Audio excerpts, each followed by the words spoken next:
I awoke shivering. As I rubbed my eyes, attempting to adjust them to the darkness swallowing my bedroom, I noticed the open window across the room. The curtains danced delicately as the chilly night's air gushed through them. For a second, I relished in the beauty of it, smiling weakly as I did so. The smell of the air was intoxicating as it rushed towards me, causing goosebumps to rise all over my body as I threw my exposed legs over the edge of the bed. A hint of dewy grass permeated throughout the air as my feet slowly met with the cold, hardwood floors beneath me. I muttered to myself as the moon's rays seeped through the window's glass, creating a shadow that appeared upon my skin as I approached it. "Mom," I whispered, recalling the countless nights she would invade my room as I slept, opening my window. She had a strange obsession with turning off the air conditioner at night. As all parents swore by, she felt the cold of the air conditioner caused illness, although that theory had long been disproved. Still, even if her theory was justified, and I would befall to pneumonia eventually due to my exposure, why on earth would the cold of night be excluded from the dissolution hypothesis? After a brief debate within my own mind, I turned my attention back to the open window. As I closed it, I looked out over the sleeping neighborhood.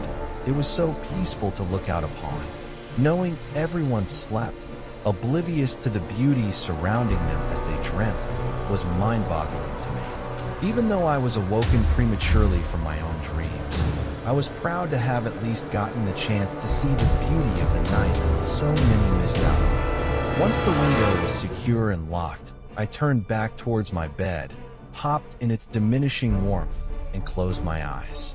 Once the darkness of my own eyelids enveloped me, I heard something strange.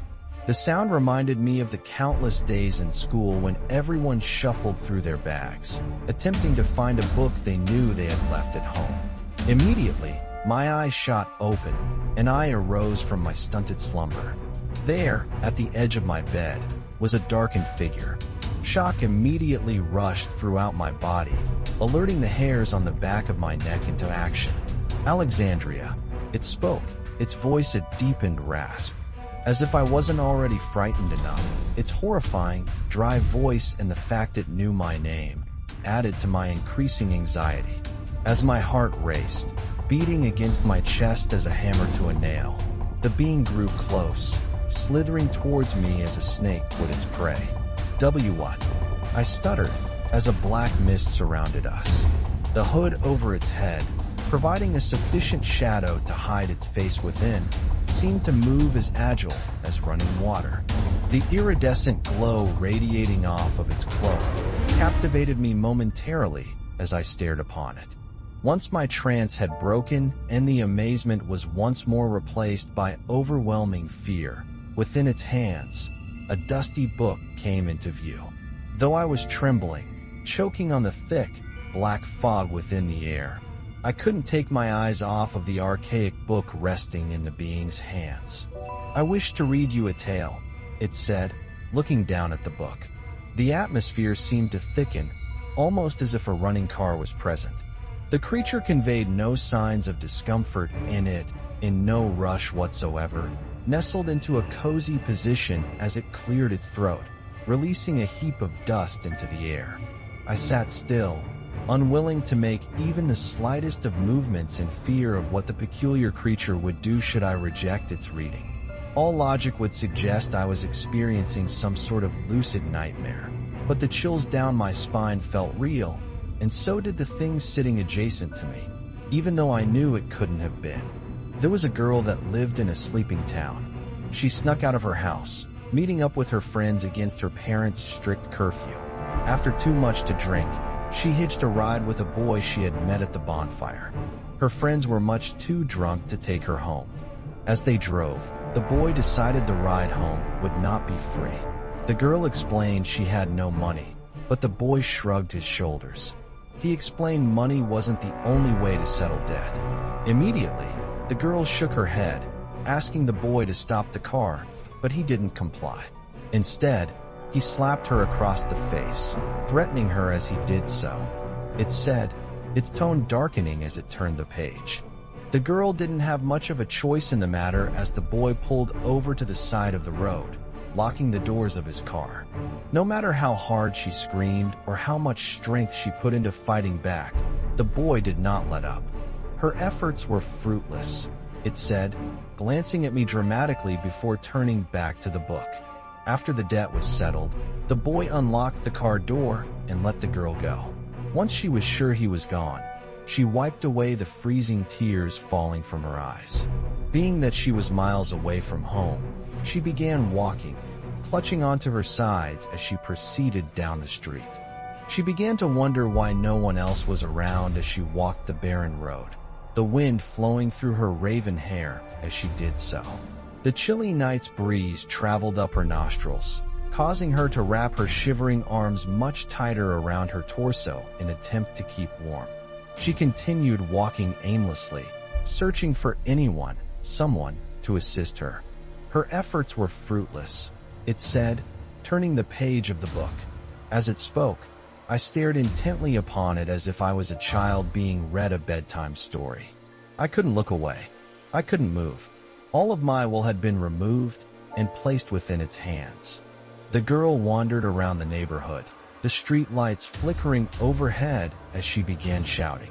She wanted so badly for someone, to answer back her calls, but her attempts were fruitless, it said, turning the page once more. Finally, she saw lights approaching from afar. Instinctively, the girl ran towards it, waving her arms in the air frantically as the lights grew close. It said, clearing its throat as it turned the page. But the girl's happiness quickly disintegrated as she recognized the car. It was the same vehicle she had been held captive within minutes prior. Flashbacks of the vicious attack replayed in slow motion within her head as she began crying hysterically. She wanted so badly to run, dodging the car driving recklessly towards her, but she was hurt. She didn't have enough time to respond. She only had time to blink before the lights blinded her, and an indescribable pain initiated at the base of her pelvis, it said, licking its bony finger before turning the page. She laid on the asphalt-paved street, choking on her own blood, as her eyes searched for someone to help her. All she could do was watch as the light diminished from the neighborhood, leaving her to die alone within the darkness, it said, before closing the book. Slowly, the being stood up, lowering its hood as it revealed eyes without irises. I'll be on my way now. I have others to read too, it said, stretching its elongated arm towards me before caressing my shivering cheek with its index finger. Just as swift as the words escaped its mouth, it flew out of the open window, a black mist trailing closely behind it. Once it vanished from sight, the black mist evaporating within the air, I regained control of my body. I let out a loud cry, shaking uncontrollably as I stared out of the window the creature had escaped from. "Mom!" I yelled, afraid to get out of bed. "Mom!"